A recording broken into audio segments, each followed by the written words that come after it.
So now we are going to be talking about taking the high road, the pun is back, to a diverse talent pool in Scotland. We're going to explore the issues behind the skills shortage for the growing sports broadcasting industry in this region. With me today, I have Lucy Lake, QTV Human Resources Manager, Alex Gaffney, BBC Scotland Commercial and Partnerships Manager, Laura Dickson from the City of Glasgow College, lecturer in television media and also leader of Women in Media.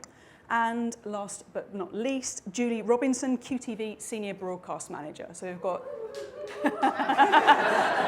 celebrity at the end there. Right, so first of all, let's set the scene. So this question, if we start with you, Alex, and Lucy, and then Laura to give a nice educational point of view. But let's set the scene on what is the situation with skills and talent for sports broadcasting and overall in Scotland at the moment. Alex. I'll start, shall I?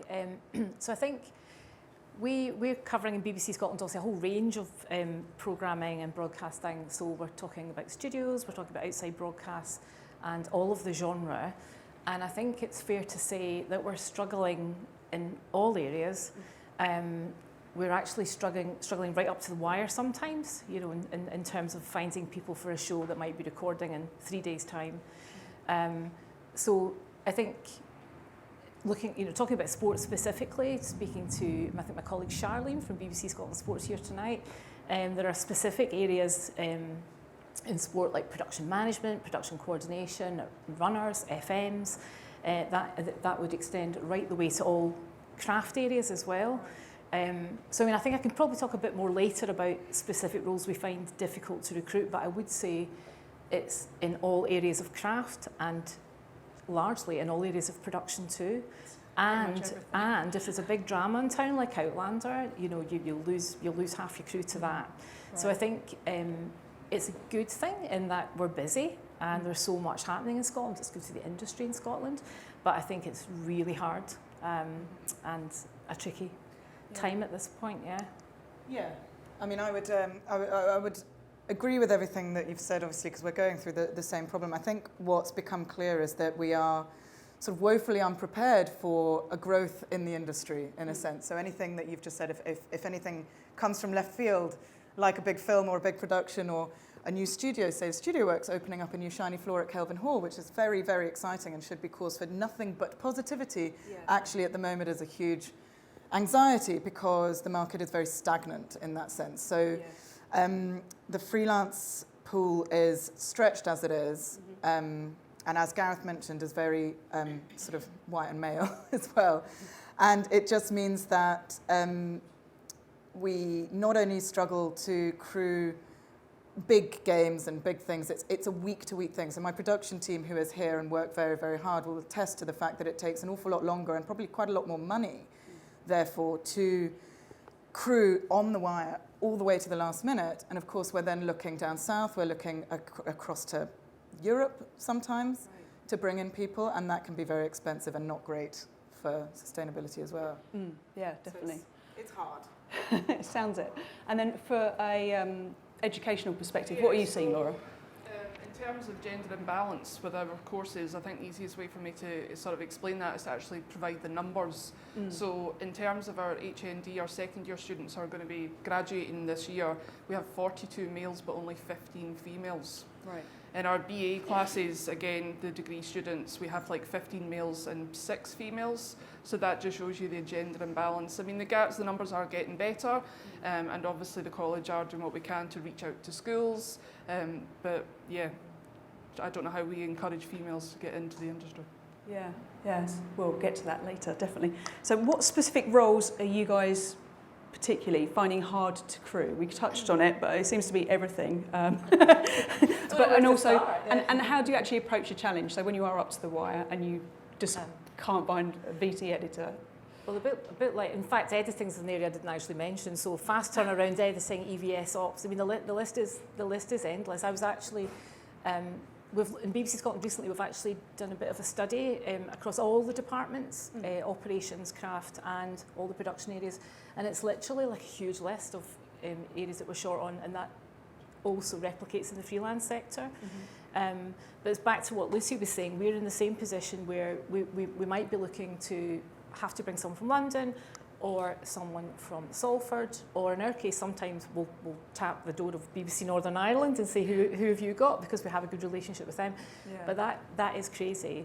And that's just us trying to fill gaps. But I mean, further we can get into, visiting productions will also bring, I mean, that's more in the bigger studio shows, they will also bring talent from London with them. Yeah. So that's another side of the problem. But we don't have the skills in Scotland to fill in the first instance. So I think, to name a few, vision, engineering, electricians, that's Right. a biggie, that's a massive.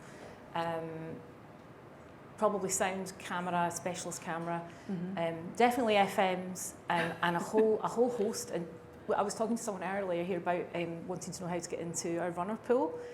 Great, because we're really short on runners as well, but I think it's every category, and I think across production, huge crisis in production management and production coordinators. I'm hearing as well. Right. Is there anything that actually is? There's lots of. I'm really struggling to think of it. Yeah. Where are we doing well? No, I actually think it's that bad. Yeah. At the moment.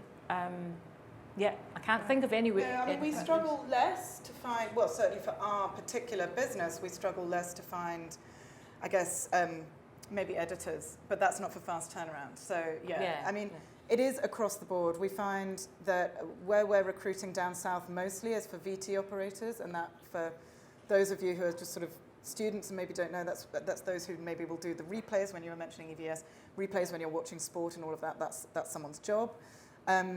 So we'll bring them up from down south, from north, hopefully north, but it could be as far as London, as Amsterdam quite often we've done, who can work the EVS, and technical engineers of all sorts, so the audio and vision engineering, certainly. As you mentioned, the production management, production coordinator side of things is pretty poor at the moment as well, and we're really struggling to recruit that. I think one of the biggest things to actually remember is that this struggling pool of talent here that's so stretched, actually for us on a weekly basis, means that we're having to actually sometimes, it threatens the quality of the output, you know. So whereas obviously you would want to put top tier camera operators and top tier engineers and everything, they're not there. So you will quite often, your hand is tied and you will have to hire very, very junior people and mentor them, support them, do all of that sort of stuff, but possibly put them in a situation that they don't want to be in just yet, because we have no other option. And that's what we really, really want to change. So we've got a few plans ahead that we'll be talking about, because we're not just here to kind of moan about the crisis. We're hoping that this sort of event and this sort of thing can actually help us solve some of the crisis, and that's why I'll start sort of using a bit better terminology for those of you who don't necessarily understand it, because we're trying to attract all of you to become ops people. Sorry for the use of jargon, No. But actually, I've just thought of something as well. I think Kirsty, who's here in my team tonight, was telling me today, this is another good example of a moan as well, but Kirsty was trying to really help a production that is commissioned, is coming in May, and they can't find a production, it's coming in May, but they can't find a production manager coordinator. Wow.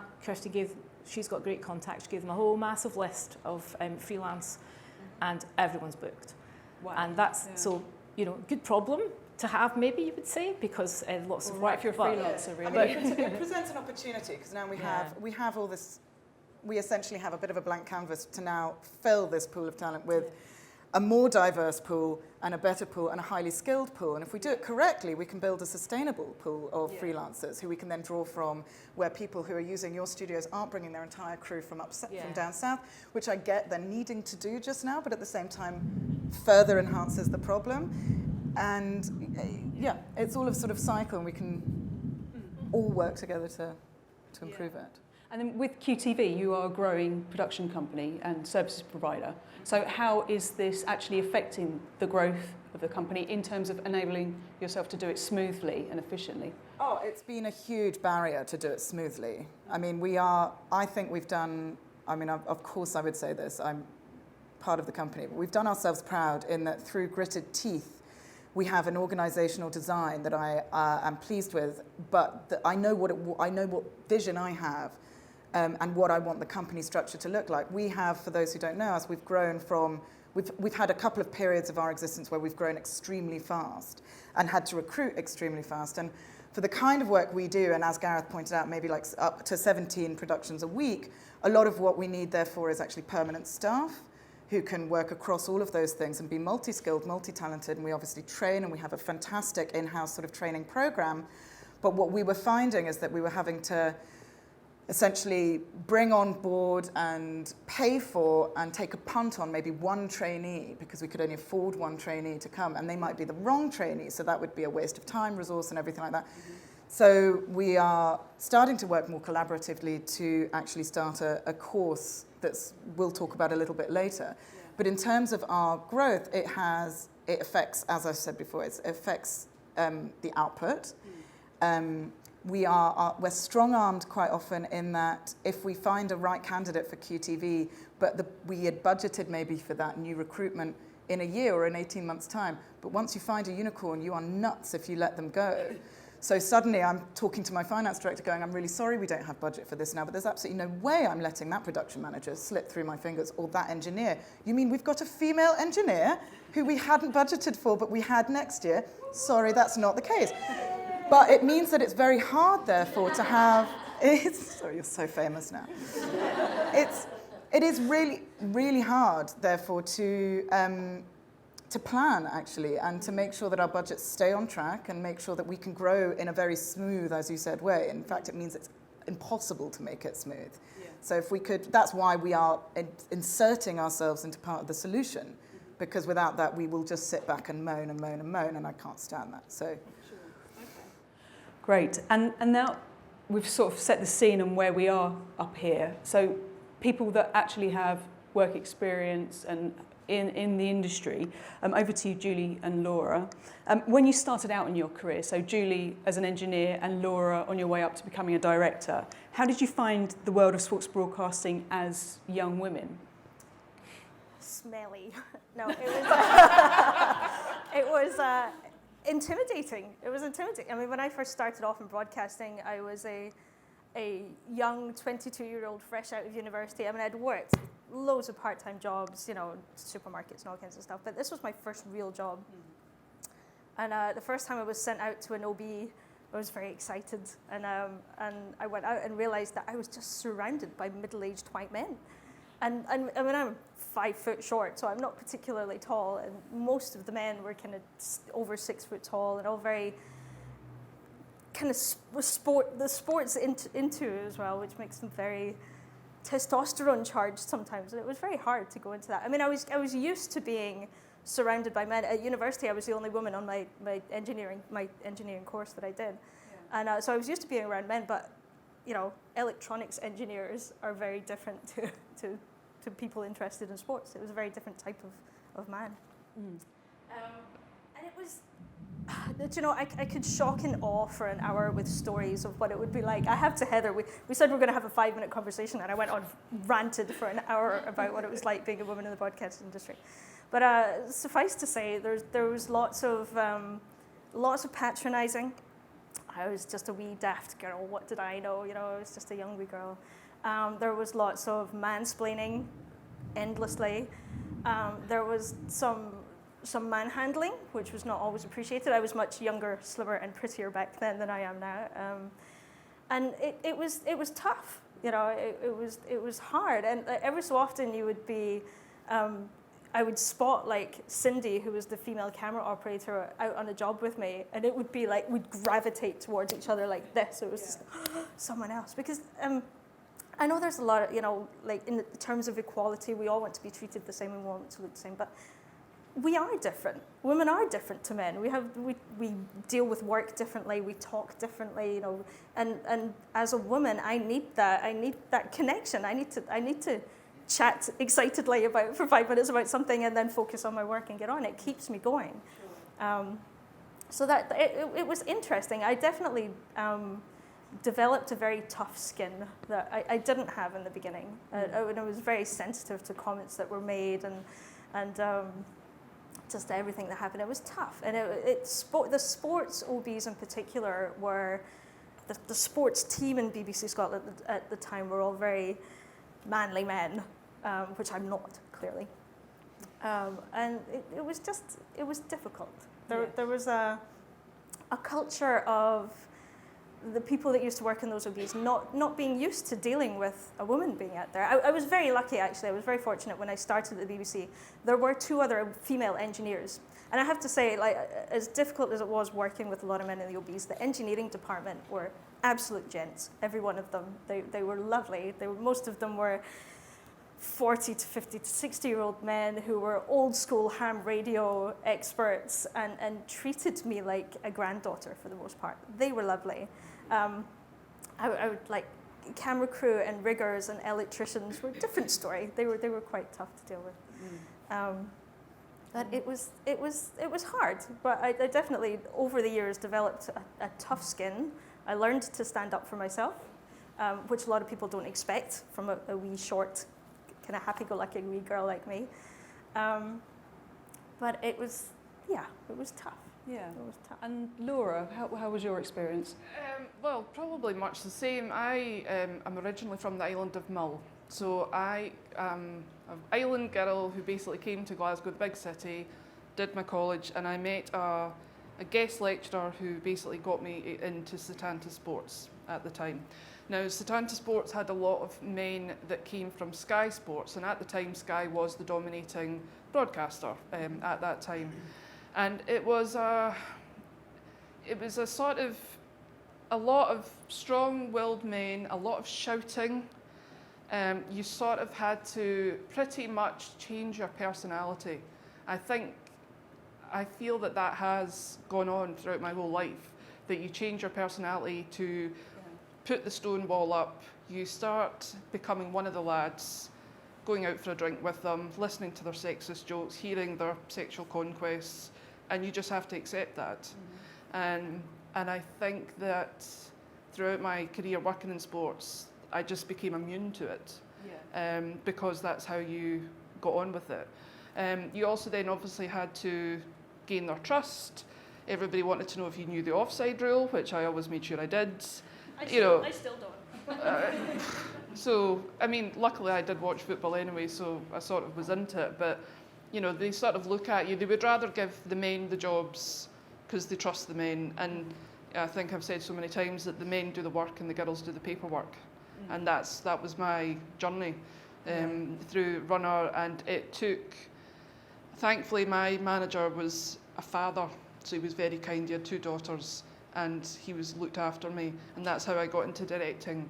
But then I had the pay gap of another trainee director who was a boy. He was in the boys' club, and it took my manager sort of to fight to get our wage the same, because we were doing the same job, and I was actually doing more live studio programming than he was. But I mean, I enjoyed it, but I think it changed my personality, and I think that is one thing I'll remember from working in sports. I was just going to say, in terms of the becoming immune to it, that is definitely a thing. You absolutely, like for a while as well, you start laughing along with it, and then you go home and you're upset and you're up at night wondering, why was I laughing at that? It's ridiculous. But you do put up a wall, definitely. And I remember just a few years ago, I was on the Hilda Matheson Women into Leadership course, and it was the first time I'd really been in a room full of women. It was quite surreal. But all the other women were like from the production or the admin side, so they were production coordinators, they were producers, I was the only one from the craft side of things.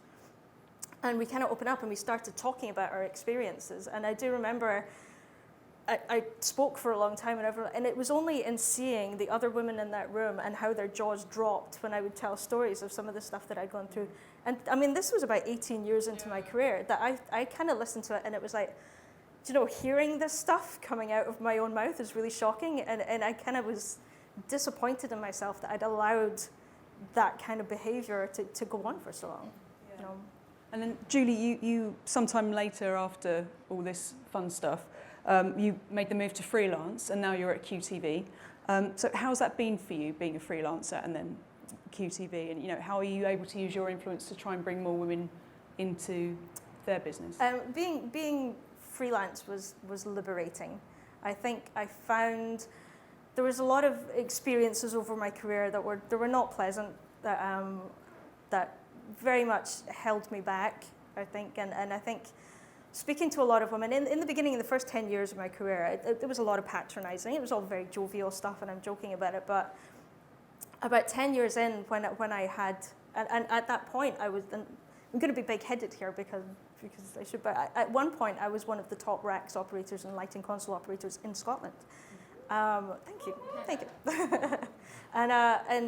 And I was doing great in my career, and then I had children. And the experience I find from a lot of other women is that it's all very patronizing, and it's just that. But the minute you have children, that's the first time you experience actual discrimination and stuff that affects you in a very deep way.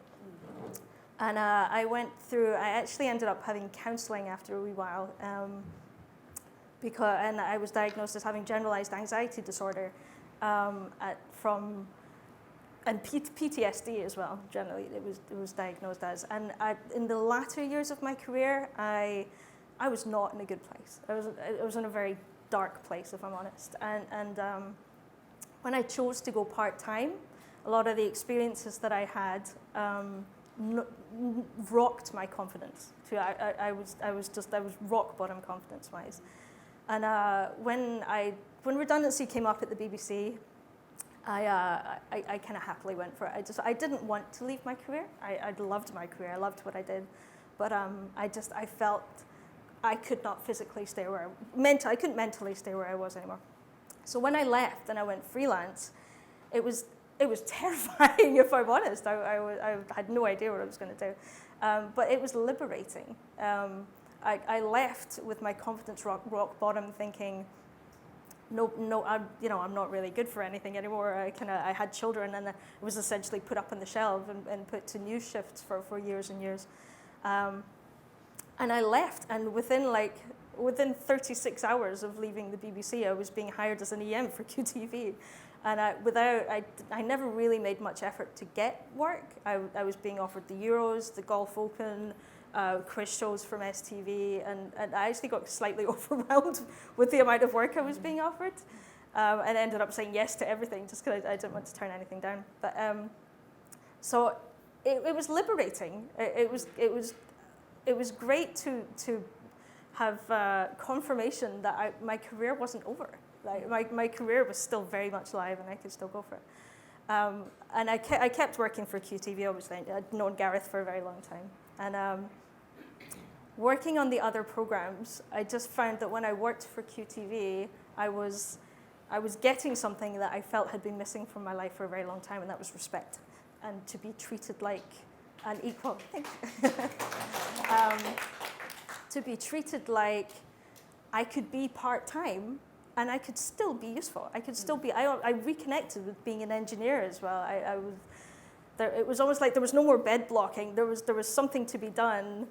Gareth would just say, "I need you to go and do this," and I'd go, "Okay." And inside, I'm going, "I have no idea. I can't remember how you do this. I haven't done this in about 10 years."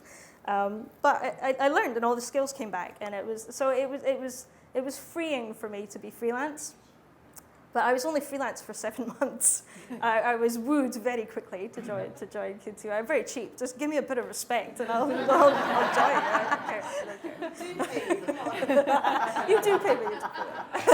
And on wooing new people in the Oh yes, sorry, I forgot the second part of your question about bringing other people. So I did, just from knowing other women throughout the industry, I've made a big point of trying to encourage them to come and work for QTV as well.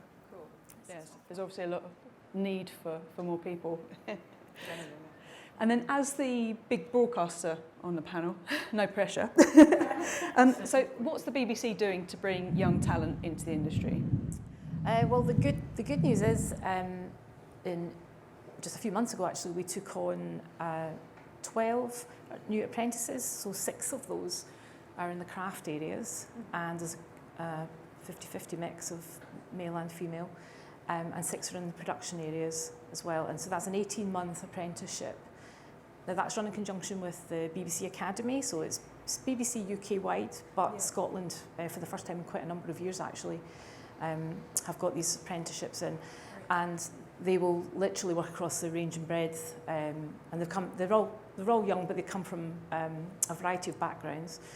So they'll get the full experience of studios outside broadcast and other work, plus the production ones will go through the production area. So that's brilliant news, and that's in conjunction actually with Clyde College in Glasgow, but it's the BBC Academy that did that. And I think, I know we'll come on to this later, but the other thing that we're doing is both Lucy and I are both in quite a lot of discussion with BBC Studio Works, who are obviously opening up. So we're looking at potentially more shared training opportunities. And I think, again, Charlene, who's here tonight from BBC Scotland Sport, you know, she's been reaching out as well into you know, maybe bringing new people in. I think she was talking to STV and offering gallery PA training there to get more people in. I think the BBC is really keen on, and Steve, the director, is really keen on how we can link into communities, community engagement. So I think there's more to come there, but I think there's quite a lot of thought being put into it. But I think the apprenticeships is a very good positive sign to start us off, and hopefully some more training opportunities to come, and partnership working in general. Yes, yeah, we'll talk about partnerships in a minute, Yes. but 12 apprentices, that's awesome. And then on bringing people into the industry as well, Laura, so you head up Women in Media at the City of Glasgow College. So tell us how that started and why you started it 18 months ago. It started last year as Women in TV. Yeah. That was the department I work in, and when I got my full-time job, I wanted to sort of have like a society, a club, somewhere for the girls to sort of be able to practice more craft skills, but also to give them sort of confidence, just a wee network together. And it's successful. We had speakers, industry speakers, and we made content. We won a diversity award for our end of year show. And so this year we turned it into Women in Media. So we now have TV, radio, journalism and media and comm students. So there's nearly 100 students in the group. And we have set up a website, all the social sites, and it means that the girls can now make the content and put it out there for people to see, like a showreel, but also more personalised content, so it's not what the SQE are asking for. Yeah. And it's sort of be able to give the girls the confidence to, you know, practice skills, practice things in their own time, to sort of go out there in the industry, to have it on their CV, to say, I did this as extra experience. We've got industry speakers. We've got Edith Bowman and Karen DeBar coming up. We've had Lorraine Kelly. We had Ailey Barber from Sky Sports. So it's just a way of being able to share the stories with the students of how they got into the industry and from different areas. And why did you start it? Why just girls? Did you see a reason to get girls into the sport? Well, yeah, I think because I was a girl in the industry. You know, I've been through it, not just sport, just in general, being in the industry, where, you know, it's difficult. You know, I had 15 years in the industry, and thankfully mine wasn't as traumatic as Julie's, but it was hard, but I enjoyed it very much. But I was made redundant twice, and then I think by the end I was exhausted, and I thought, I don't want to go freelance, I'm just very tired, and thankfully I got a job at the college, and it was a way for me to sort of pass on my experience to the students and sort of give them my sort of knowledge, and, you know, to sort of speak to the girls and say, look, it's okay. You will come across these men or, you know, stronger women, but it's about how you conduct yourself, and giving them the soft skills that the industry are also looking for, like communication and things like that. So it's really important. Yeah. And do you know it's helping them get further job opportunities? And I think it will. We're too early on in that yet. I think this year will be the year that will tell. We've got our end of the year show coming up, and hopefully the graduates will have that on their CV. And I know from our radio students anyway that they're sort of gender fluid, which is another thing, that we're not just women in media. We obviously have gender fluid and non-binary students that come in. So I know we have radio students at the minute who have made so much content because it's what they're passionate about. Right. So I'm hoping they take that forward. Cool, that sounds fantastic, really, really good. So this question to Laura, we'll stay with you first of all, then Alex and Lucy as well. We've been touching on this quite a lot, but teasing, now we're talking about it. How important are industry partnerships in solving this skill shortage, which obviously extends, as I said before, beyond Scotland and down to the south as well? I mean, it's just so important. We are lucky at our college that we are Screen Skills accredited, so we have sort of very close connection with the industry. We have, I think it's twice yearly meetings that we have an industry board panel.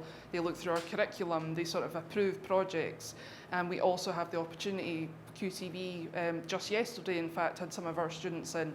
If we don't have that close connection with the industry, we don't know where the skills shortages are. We can't, you know, work experience. When I was younger, just coming out of college, it was so hard to get work experience. I think, you know, if the industry can just open up, I know COVID is obviously affected, but having people in the building, because I know we've got a couple of students here tonight that one of them said that they didn't realise how many jobs were involved. I mean, you obviously did a very good job, so thank you. And you know, just by doing that, making them realise what jobs are out there and what they can do, their potential. Yeah. And Alex? Well, I think it's fair to say none of us can do it alone. I mean, starting with an organisation like Creative Scotland and Screen Scotland. So BBC Scotland we've had a partnership with them over the last few years, and we've extended it for 2 years, which is part of my partnerships role. And skills is a major feature in there, about how to grow how to address the gaps across the creative sector and production in Scotland. So we're working with them, but also I think working with the other broadcasters in Scotland, working with QTV, Studio Works being the new well, they're part of the BBC network, but the new player at Kelvin Hall. So I think further education colleges, and I think the trick is to figure out how wide you can grow your partnership network, but make sure you're actually identifying something you can deliver, and something tangible, and trying to do it together. But absolutely, that's what BBC Scotland wants to do, and I think that's got to be the way to go. I think actually we are part of your BBC 50/50 as well, maybe not on television, but I think part of our media courses are in your BBC 50/50. So, I mean, diversity is, you know, top of the agenda. Yeah. Cool. Perfect. Lise? Yeah, I mean, everything that you've said. I think what we had historically done is create partner. I mean, we've always been quite a good training ground for people coming out of universities. We've always had a partnership with UWS, with City of Glasgow College, with Stirling, with various different colleges. And frankly, a lot of our senior team are ex-UWS who came with us and are still with us 11 years later, and it's absolutely phenomenal. And at that point, what we were doing was offering people slightly bigger, slightly more deep-end opportunities to really grow their craft skills and give them the opportunities to have real-life experience. When even only 10 years ago, I think a lot of the industry was slightly fixated on, you've got to be a runner for 4 years, you've got to be this for another 5 years, and all of this sort of stuff.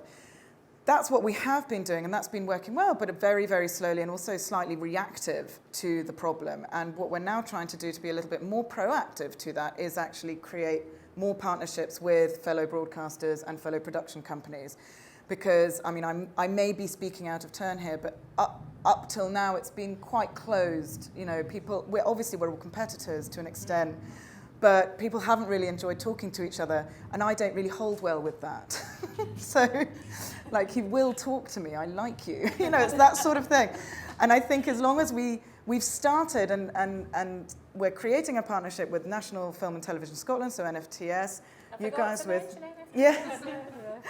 And Screen Scotland have sort of opened up to us and invited us into the collaboration with Studio Works coming up, who sort of came up and went, oh, hang on, we've got no freelancers to serve our new studio. And we went, well, you can't nick all ours, and if we're going to need to be part of what's going to grow this, so let's work together instead of against each other, and we're very into that, and it turns out everyone gets on very, very well. So obviously there are people here from Sunset and Vine, we're working with them on this, we're working at STV.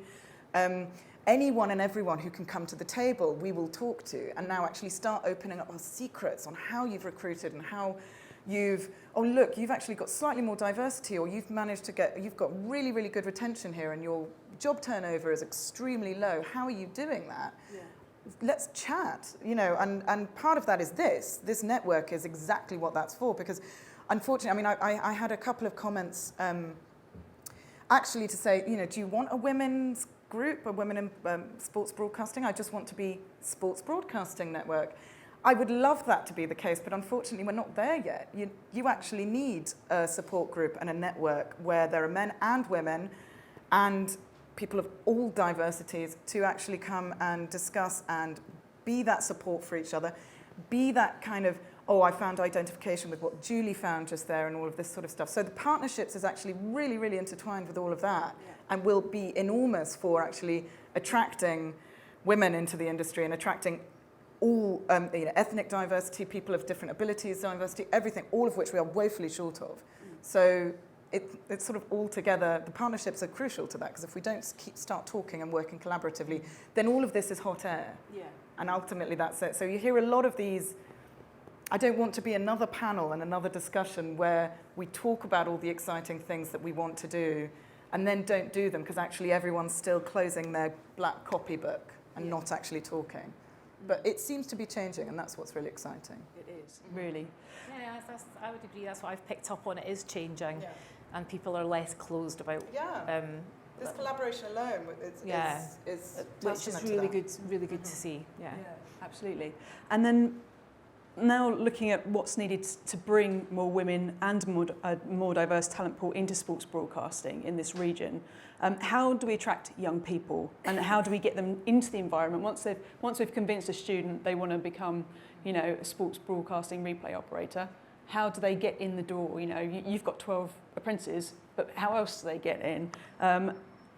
What's the plan? Well, first of all, if they want to be a replay operator, they're hired. Honestly, anyone in this room Or a match operator. who wants to come into sports broadcasting of any sort, please come and talk to me afterwards. I will give you my email and we'll chat. Well, I think the elephant in the room really is the fact that there aren't very many of you. So there aren't very many women to pull from. There aren't very many people of colour to pull from. There aren't many people of different abilities to pull from. So we have to go in earlier than that. This sort of thread goes down further. So we are working with the colleges and the universities to say, okay, so what is your course like? Oh, I see you're not actually mentioning sports broadcasting. Right, during your final 2 years or something, you've got to come to us. We'll show them what this is so that they actually know it's a job. Then we've got to go way further, because those people have already decided. We already know who's on their course. As you say, there's 15 girls already, so we already know that that's not 50%. There's, I don't know how many people of colour, but it won't be a lot. It won't be 15, let's put it that way. So we already know that there's a problem there. So then you've got to go further back into high school, and then you've got to go further back into primary school. So I've got Julie, who really is the unicorn in this, because she actually had already written a brief on how to go into primary schools and start talking about engineering. And so I'm going to steal that, essentially. I'd been wanting to do this, but coming up against barrier, mostly that's to do with resource, cost, time, energy, but it seems to be opening up that we're getting given a lot of that. And we go into the primary schools, we literally take in flyaway kits, we say, do you know that when you watch sports, watch the Olympics with your mum and dad, that's this job, this job, this job, this job, and this job. Did you know that? And they'll be like, no.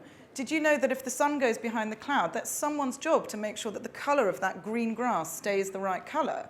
They'll be like, what? And that's called racket. No one knows this stuff, and they won't know it if the first time they hear about it is the final year of university. So we have to go really, really far back, literally change the culture in Scotland when it comes to what careers are available to people. If you've got nieces, if you've got nephews, talk to them and tell them what you do. So we have to go super far back. And then it's a case of, right, so we've got suddenly a bigger pool of more diverse people. How do you attract them to your company? Well, in that respect, or how do you attract them as a freelancer? In that respect, be a good company. So you have to think, stop with the 9 to 5, stop with the clock watching, stop with the inflexibility, really stop with what has happened with the pool of talent that we've got at the moment. Unfortunately, being as it is, there is still something that breeds a culture of shoutiness. We are, I'm glad to say, very, very against that. So whenever it does happen, we absolutely address it. We make sure that the environment that women or anyone who is sort of a fish out of water almost, feels secure, feels comfortable, actually enjoys their job. When you come into QTV, it's a flexible working environment. If there is a way in which you need to work because you are a carer, and that might be for a pet, that might be for an elderly dementia dad, it might be for children.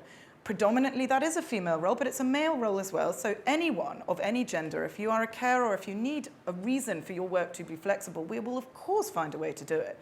Now, sports broadcasting is hard because, of course, a lot of it's on the weekend. We know that. But that doesn't mean you can't make it work on the weekend. You can just make sure that you've got a job share, that you half it, that you share it. However, it takes time and resource. So if you're then working with clients who sort of refuse to give you that resource and that time, then you've also got to have the balls to actually say to them, stop cutting costs, stop recommissioning something with a smaller budget. What you have done there is effectively make it impossible for me to recruit diversely, because that's the first thing that will go. Because if I have one day to crew something, I'm going to use everyone I already know on my phone. And at the moment, I'm admitting that everyone I already know on my phone is a white bloke. So there's all sorts of various ways that we've got to do it. But in order to actually keep this so that we don't just tick some boxes and then make it a really inhospitable environment so that everyone then has to leave the second they have kids. And what I would say to Julie as well is I'm just so pleased that you didn't actually then completely give up and move on to your career, because I did. I was a freelance AP in the wider TV industry. It's exactly what happened to me. I had 2 kids. The only reason I was able at all to stay in the workforce is because I'm incredibly privileged and my dad paid for childcare costs. Now, I have to admit that because it's not everyone's experience and they won't be able to have a dad who can pay for childcare costs. That's the only way I could stay in. I'd have been out of work for 5 years otherwise, and then not being able to carry on. And so we know that these are the issues that claim. So we have to make sure that that doesn't happen to the next person who has that new life change or who has a caring opportunity. It can't derail their career. What a waste of time and resource. Yeah. So basically that we have to change how we work. It's an interesting one with the going part-time thing as well. My husband and I tried staying full-time afterwards, and legend that he is, my husband actually went part-time for many years, and I stayed full-time. There was always kind of our agreement that after we had kids, that's what would happen, because I was the higher earner in our company, so I would stay full-time, he would go part-time. And we tried it for a while, and but to make it work, we used to have a flexibility allowance, which was 20% on top of your pay. So I'd asked to drop to 10%. So I would still be flexible in hours, but I would be on fixed days. So I used to work my full 40 hours a week, 5 days a week, full-time, but on 5 fixed days a week. And I had a thick skin by then. I should have been used to this. But I used to get referred to constantly as part-time. Constantly, and there were guys that I worked with that took offence to the fact that I wasn't available 7 days a week, and when I say I was called part-time, I mean in a derogatory sense. It was used as an insult. Well, of course, because also part-time is still used derogatorily. This is the thing. Job share is still considered something that's not as good as one full-time member of staff, and part-time is still considered not working hard enough, because of course what we're also doing when we're not working at work is just lazing about and not doing anything. Yeah. So there is no other job that we're doing or anything like that. But I mean, that's the point. That needs to change, and I think that is changing. But sorry, Lucy. Sorry. No, it is an industry. It's an industry thing as well. I mean, how many industries can you work 40 hours a week, 5 days a week, and still be considered part-time? Yeah. Like you're not working hard enough. I wanted to come in and just a few other, I don't know how we're doing for time, but a few other initiatives just in terms of attracting different types of people or more diverse people into the BBC. I don't know if any of you have heard of Boost Employability. No, so we've had a long relationship with Boost Employability, who target longer term unemployed, a lot of women who find it difficult to get back into the workplace. Now, unfortunately, the woman, Annie Wood, some of you might know that name, just retired. So we're looking to recreate that in BBC. I think it's amazing listening to how you manage in QTV because of the size of your company, and you can we're like a big tank trying to turn it around, in terms of how we.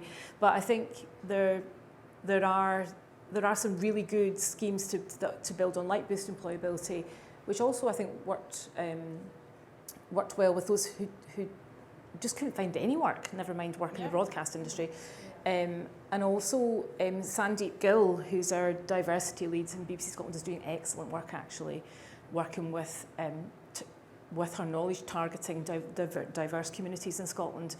And our recruitment team are looking at doing things completely differently too. So we're really, really attacking at all different levels. To try and there's an organisation we're just bringing in, possibly an opportunity through Black Professional Scotland, who I actually hadn't heard of until recently. Sandeep introduced, and we think we've got an opportunity for a VT technical operator to offer there. So there's other organisations that you can find out about, reach out to. And I think with the size of the BBC in Scotland, Oh, we've got It's- such a different. It's a different model. It's so different. I can affect change quickly in Yeah. a 30-person company. Absolutely. That's Yeah. brilliant. Yeah. But I appreciate absolutely that you can't in a publicly owned company. But you can do. But you You can can, do but things not of as quickly, scale. you know. Can do things of scale, and more interestingly, our partnership model, I think, is the way to go. Absolutely. Yeah. No. Then you can share. Well, I think also what it sounds like as well is what we've also got to sort of admit is that the way we've been recruiting in the past, which is the very old school way of the best for the job gets the job, has to go out the window. And actually admit that, of course, the dirty word of positive action, which used to be called reverse discrimination, it's not. It's positive action is actually something that you have to get on board with, because ultimately, if you only go with who's best, the data is skewed at the moment. So you have to start filling those roles purposefully, reaching quotas and actually hitting targets, because if you don't, that data never changes and the field of play never changes. And then one day we can get to a place where it's yet again the best man for the job or woman. Yes. And talking of, bringing people in and fulfilling roles, I've spoken to people previously, quite a lot actually, about how we keep people of colour and women in their chosen careers in sports broadcasting and continuously progressing, because there is a glass ceiling for young people that come in of colour and women. There doesn't seem, like in the South, there doesn't seem to be a problem in attracting talent. Lots of young people want to go out of college and go into sports broadcasting. It looks really interesting, it's sexy, it's cool, it's fun, it's exciting. But once the box is ticked, they don't seem to get any further in their careers.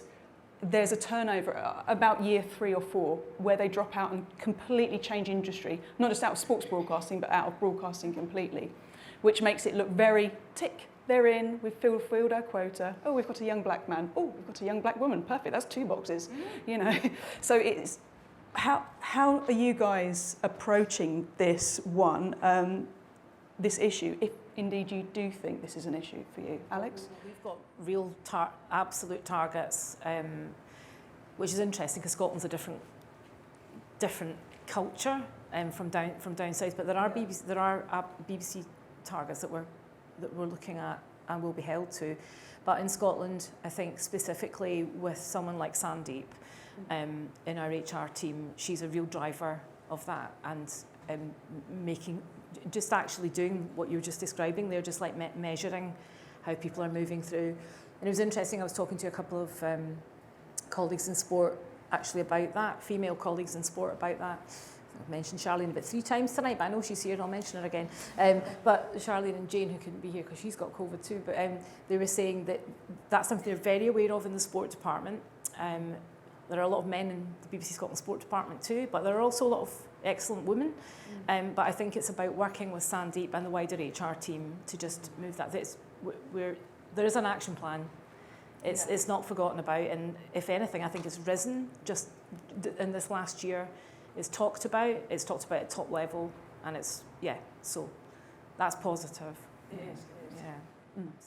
I mean, I think it goes back for us on a much smaller scale, but it goes back to really rehauling the entire culture. So they're looking at, obviously, the reason why they're leaving.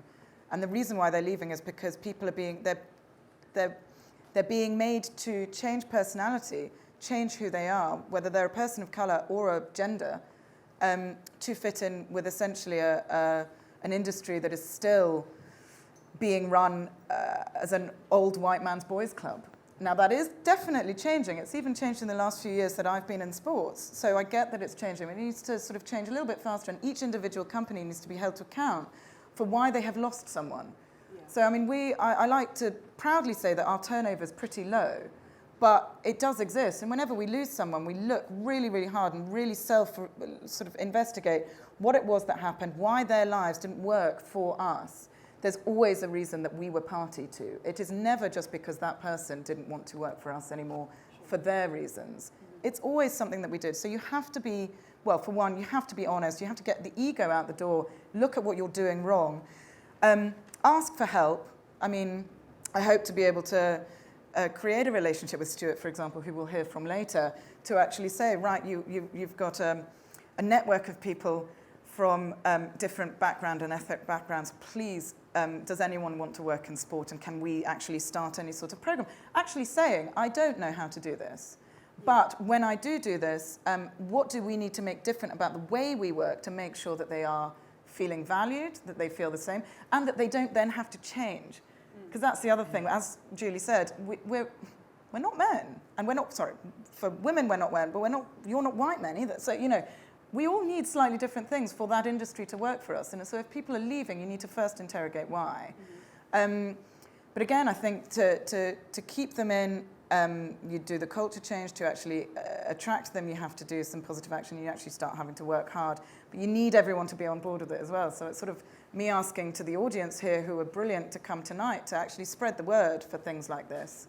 And be part of that solution, so that each individual company and organisation can get some momentum when they're actually trying to get some change and affect some change. Because quite hard, that can be incredibly disconcerting and disheartening as well. Really, the cultural change is the biggest thing. The way it has worked is why people won't stay in the industry. Also, when you are in the sports industry, it's so fast-paced that trying to make someone feel valued can be difficult.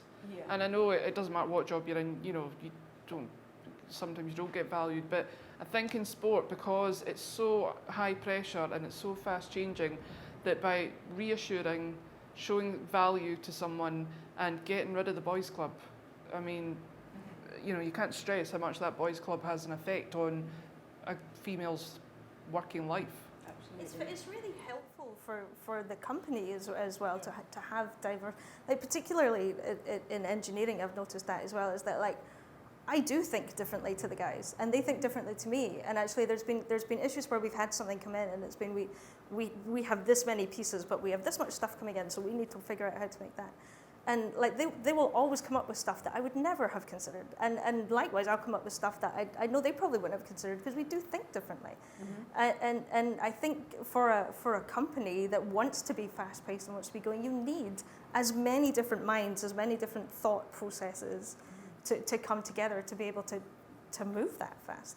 Once you've got a senior leadership team within a large organisation or a small organisation who buys into that and actually starts understanding that this isn't something that they have to do or they will be frowned upon, but that they need to do if they want to actually be competitive in a market that is growing, and if they want to produce the best quality and use resource that has thus far been essentially ignored, and they can stand up above everybody else. Once you've got that in a leadership team understanding that, which we do, and I think you do at the BBC now, then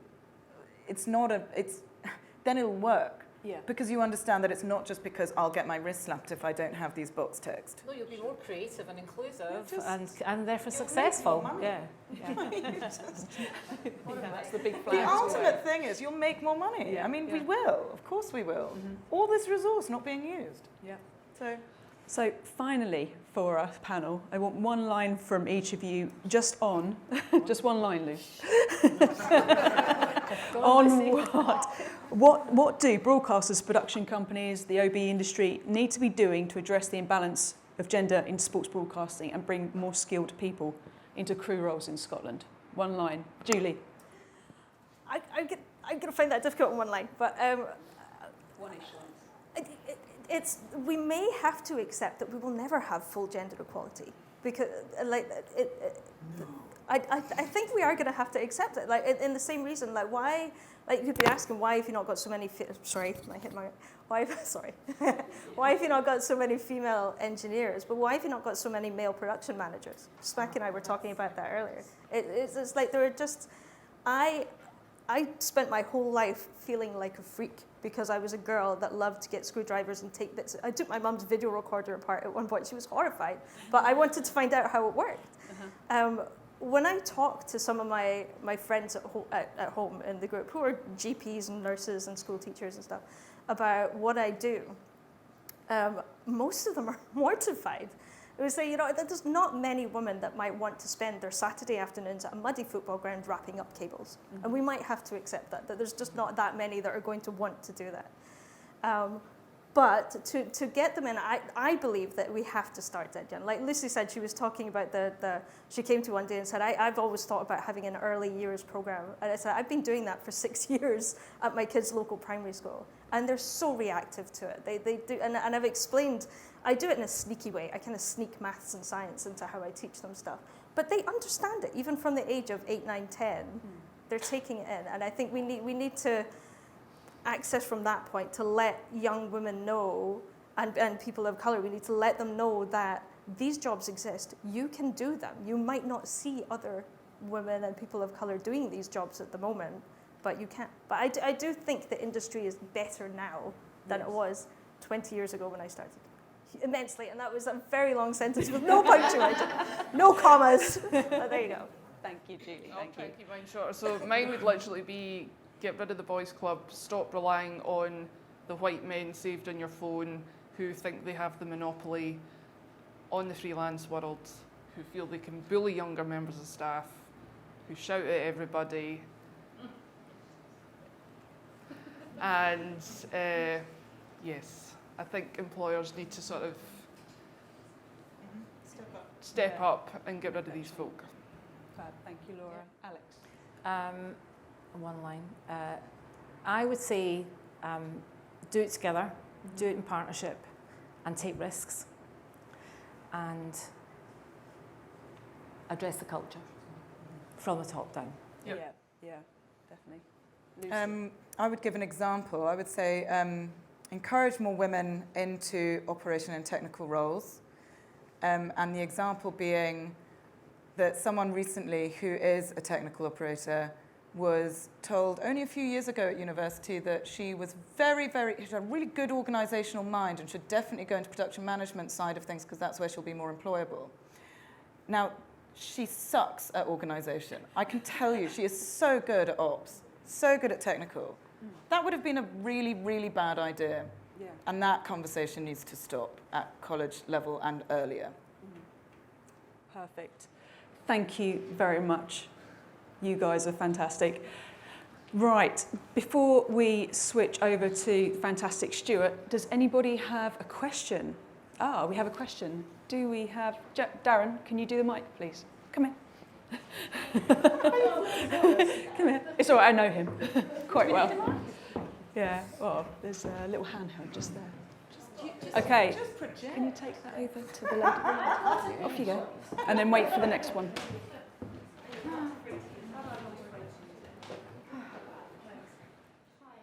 I'm Nikki. I'm autocue operator, teleprompter. Prompter is the proper word. And I've been in the industry for 30 years. And my role is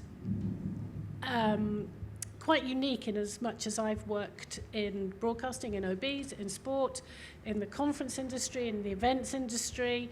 So I see, and I work in film as well, so I see all of the media aspects. I've even done prompting for radio. Long story, we won't go there. But one of the things I've noticed in film recently is that there are many more women on set now than there have been ever. My industry has probably about 50-50 men and women, although in Scotland it's more women than men, just the way it is, because there's only 3 of us. But that's, again, another story. I, like Julie, have been going into primary schools with my kit and rigging cameras and on-camera units, and the boys are always, wow, you can do that. That's what my dad does. So this is a long preamble to also say, National Film and Television School 20 years ago, I did a documentary single camera production manager's course. And in my budget, I had a camera assistant and a sound assistant. And I was told by Tiger Aspect and Channel 4, we will not have that in our budget, that's the BBC's role. So 20 years ago, a lot of production companies were moving away from training people, and I think that's possibly why we're seeing what we're seeing now. The other thing is working in events. There are a great many people from the events industry who have lost their homes, who are no longer working in the industry, they're working for Amazon.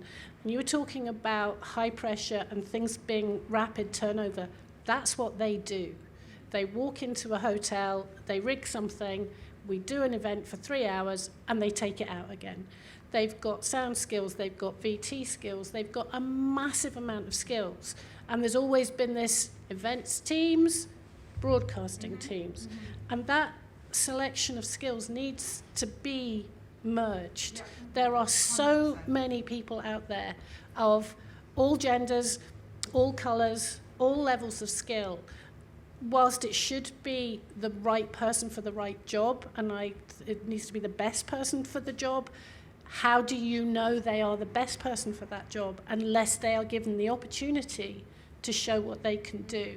So whilst I absolutely understand there is a skills shortage, there are people out there who could be vision mixers, who could be EVS ops. Absolutely, they understand the basics, and they've got really, really good brains. So there's a huge pool of people out there that could be pulled in tomorrow. Fantastic. Great. And another question right next door. Hi, I'm Jen. I'm a vision supervisor at BBC Scotland. Previously worked with Julie, I've worked with Nikki and everybody around as well.